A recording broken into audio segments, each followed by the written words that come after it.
and I'm going to pick one too. So come on, don't be shy. Come on, step right up. This is your first chance to actually open up an antique. When are you going to get a chance to touch stuff? Mummies run the bigger boxes.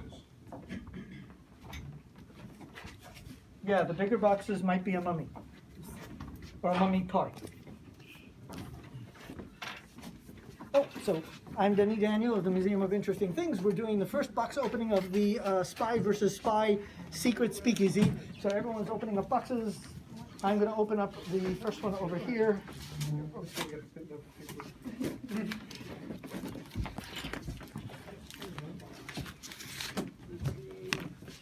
So this one here is a Captain Zoom birthday record. Happy birthday, Tammy. We have a birthday show, so if it's your birthday, we have the world's largest collection of 7-inch records, 45s and 33s and 78s of happy birthday records. We have 350, over 350. And some of them are personalized. This one is just for Tammy. Captain Zoom was popular in the late 1900s, and I actually know him. I finally called the guy up. He's still around doing this. So you can still order these, but I have the historic one. So if you know a Tammy, let me know. But I have all the names, like David and Bob and everything. I've got, like I said, 350. And I have famous people singing happy birthday, so I can have B.B. King sing to you. I can have Joan Rivers sing to you, happy birthday. I have Captain Kangaroo, the Three Stooges. Okay, so who's got the next one opening? Excellent, Rochelle, wearing. We have to show her T-shirt. These are my buddies. Wait, show it over there too. Norman Bates and the Showerheads. When I DJ'd on 7 radio stations, I used to play them. They're my dear, dear, dear friends. So you opened up 2 16mm films. One is, oh my God, a lesson in proposing. How cool is that? Excellent, now you know. And this one is Arctic Thrills, it's called. But it's actually not, it's Felix the Cat. So this is a Felix the Cat over here. Excellent, I always wanted a Felix the Cat, so now I have one. And something tells me this might be something different too. Let me double check. This one is, what? Past performance I-55. I don't know what that means. Past performance something. I'll put it on the website so you know, but I'm not sure. Interesting. I always tell them to write the names on it, and he did a terrible job doing that, but I know the guy who sent me this one, so I'll ask you. All right, so the next item, step right up. That was Rochelle. Oh my God, you opened up the Omen trailer. I'm cursed. That is, wait, do you have a 666? We can totally read your own. So is that why you did that? So that. Oh, and what's your name? Phil. Phil opened up, so now you know that the Omen is Phil. That's it. It's the Antichrist is here, and his name is Phil. That's so funny. That is cool. For our Fright Night show, I'm so showing that one. You're going to be so proud of her. So, what have you got? There you go. Oh my God, you opened up the mother lode of Scopitone films. Remember we talked about magnetic sound? Yep. These are the magnetic sound films we're going to play. What's your name? Colby. Colby is going to open up, has opened up a ton of them. So this one is, I've got the Yaya Twist here, mashed potatoes, good lovin', frou frou, and a whole bunch of others. Scopitones were film jukeboxes. You went to a bar, you put a quarter in the jukebox, and instead of just playing music, it had a 16mm projector in it, and it had like 20 of these films inside the machine on a carousel. Wow. And it actually played a 16mm film for a quarter back in the 60s. How crazy was that? It was the coolest thing. So we do a Scopitone festival here. I've got like, I must be like 50 to 100 of these films now. So when we do that one, you open another load of them. Sweet. Very, very cool. So who's next? Step right up. What's your name? Dennis. Dennis opened up, and I would sleep with one eye open if you know Dennis, because he opened up the 3D version of Camp Blood 2. And VHS 3D, how cool is that? I'm on the board of the 3D Society, and I do a 3D VHS festival, and I like to say it's to die for. Cool? Because it's got Camp Blood 2 a very, very, very, very rare 3D VHS tape. We have over several hundred 3D VHS tapes. It's amazing how many exist. I could literally do a whole weekend and not be done with the 3D VHS festival. So step right up. What you got there? What's your name? I don't know. I'm Anna. Anna opened up. Let's see if I was smart enough to write the name on this. Good, so I don't have to like figure it out. Oh, this is so cute. Anna, do you drive? Yeah. Good, because Mickey Mouse can fix your car in 1935. This is Mickey Mouse's service station on original 16 millimeter film. We do a whole show, a drag racing show, and this is going to be the star of that show. I was waiting for this film. I missed out on it the first time I tried to get it because it went for so much. And then the second time I was like, wow, it went for nothing. So all the people that went crazy didn't go crazy this time, and I got lucky. So thanks. What's the next one? Step right up. So this one comes with a note from Scott. Oh my God. Oh yeah, don't tell names. Scott is fine. There's millions of them all. Oh my God, you opened this one. This one is being played next week. And Scott is a sweetheart. I have to thank you, Scott, for doing this. So I bought 2 films for the guy. He found out I teach kids, and he decided to make DVDs of all his other films that I couldn't afford. And I was so proud, I was so happy. So now I've got this enormous collection of all these great historic films. Charlie Chaplin Festival and Laurel and Hardy. This is great. That is really cool. That was very, very sweet of him. The 2 films I did actually purchase from him are, and what's your name? Alan. Alan opened up. Oh my God, Alan, you're gonna freak. This one's being played at the end of the month for our festival. We're doing the first one we ever done. We're doing a Laurel and Hardy, Charlie Chaplin, and Abbott and Costello Festival, comedy festival. And this one is the Battle of the Century. If you've ever seen this footage of them doing the big pie fight, this is it.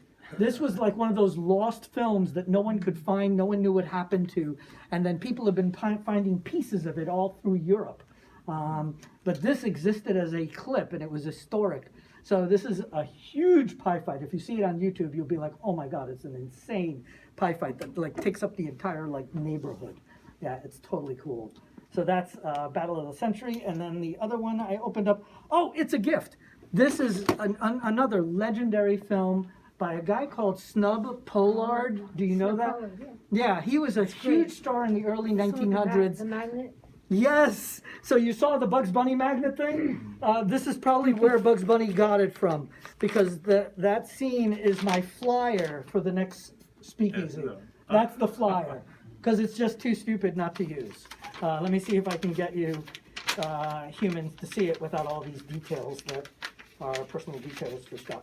Let's see if you guys can see that.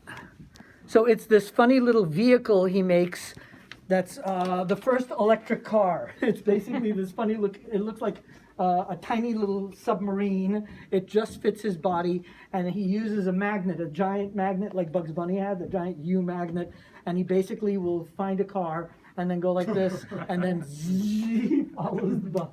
And it just drives everybody crazy. He causes all sorts of crazy accidents and that. And he's this crazy inventor. So he's everything in his house is like a Rube Goldberg machine. Which I met his daughter. His daughter is amazing. I've done many gigs with her. So yeah, everything in his house is like one of those machines. So it's one of the greatest movies, and we're going to show it next week. Awesome. So you'll be proud of that. Thanks. Fantastic. Who's next? So what's your name? All right.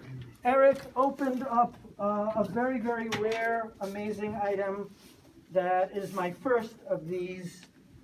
This is an Edison diamond disc 40-minute record. These are extremely rare. They're almost impossible to find. If you know the Edison wax cylinders, this is the flat version of the wax cylinder. And these records don't work like normal records where you have a groove and it goes to the center and it follows a spiral. This actually goes up and down like a sewing machine. So it's reading it this way. Either way, you're moving air. So when I talk to you, I can move air this way or this way. So basically, my mouth, my tongue, makes sound waves that hit your eardrum. This is just making a wave this way instead of this way. But yeah, these are very, very, very rare records. It's the first and probably only one I'll get in the museum.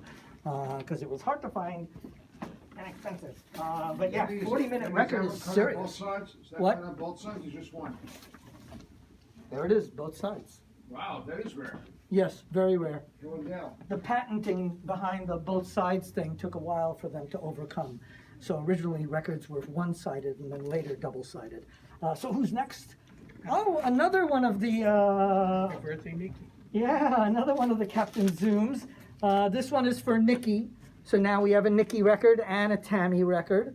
Very, very cool. Oh, what's your name? Bruno. Bruno opened up Nikki. I don't have a Bruno yet, but at least I have a Nikki. Cool. And that came in this packaging here?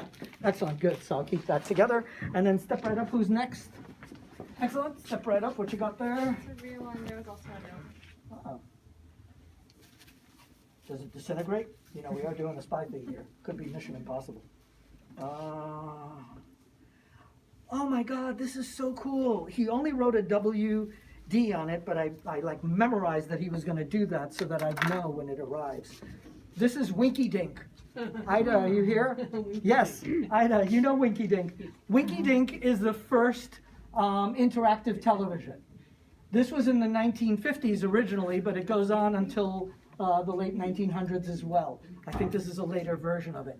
But Winky Dink was the first interactive television. It was the funniest thing. So, you as a little girl would watch the Winky Dinks show, and you would get this plastic covering that you put on your television, and then they gave you these markers, and Winky Dink would go, what's your name? Z. So they go, Z, can you draw a bridge so Winky Dink could go over the water and go to the, to the lake? So little kids would draw on this plastic over their television, a little bridge, and Winky Dink would then walk over the bridge. The only problem was a lot of kids got cheap and didn't buy the plastic, or got lazy and wrote on the televisions and ruined Mom's very expensive television, which, mind you, in the 1950s, televisions were not a joke to get in the first place. So yeah, parents got really pissed about this, but it was a huge sensation all over the country. So that is really cool. The first interactive television movie. Did you open one? Yes, I did. Excellent, good. The most rarest of all COVID things is Terminator. Oh my God. Yeah, this was for the museum that was supposed to arrive a year ago. Oh, okay. And it arrived today. Wonderful, great. So everybody would have been dead if I was dumb enough to wait for this, so I bought another one. Awesome. And I've been using that one since. But it finally arrived. Fantastic, great, the ultimate cure. And what did you open up here? You opened up more films. Let me get my glasses on. Oh, what's your name? Jerry. Jerry opened up that one. And what's your name? Gregory. Gregory opened up 3 films. They look to me like Scopy tones. They're completely not even on reels. That's funny. Yes, these are Scopy tone films. Oh, from my buddy in France. Les Chalets Paulette. The Train de Nuit. And Tiny Young Rita something or other. These are, but I remember that the Paulette one is hysterical. It is the funniest, silliest Scopy tone ever. Remember, these were shown in bars, so people were drunk. So most of the time, they had scantily clad women doing absolutely ridiculous, stupid stuff. It was hysterical. And this one is some guy who's, I don't know, he's trying to date her or something, but it's just absolutely dreadful. He's just a bad, it's really cheesy. So when we show that one, you'll get a kick out of it. It's very, very Paulette. I love Paulette. I found it on YouTube and I died laughing and was like, oh yeah, we have to own this. It's too ridiculous not to own. Do we have any left? Are we done? We did everything. Wow. Good job, everyone. You are now museum curators of the Museum of Interesting Things. Remember what you opened, because like I said, we're going to be around a long time. When we're done with this, we're getting a location.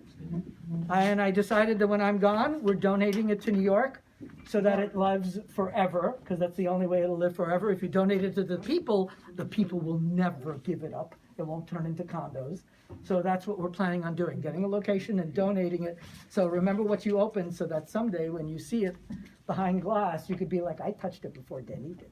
So good job, everyone. The next film, I always try to play a very, very cool, fun one next, but let's say bye to this world.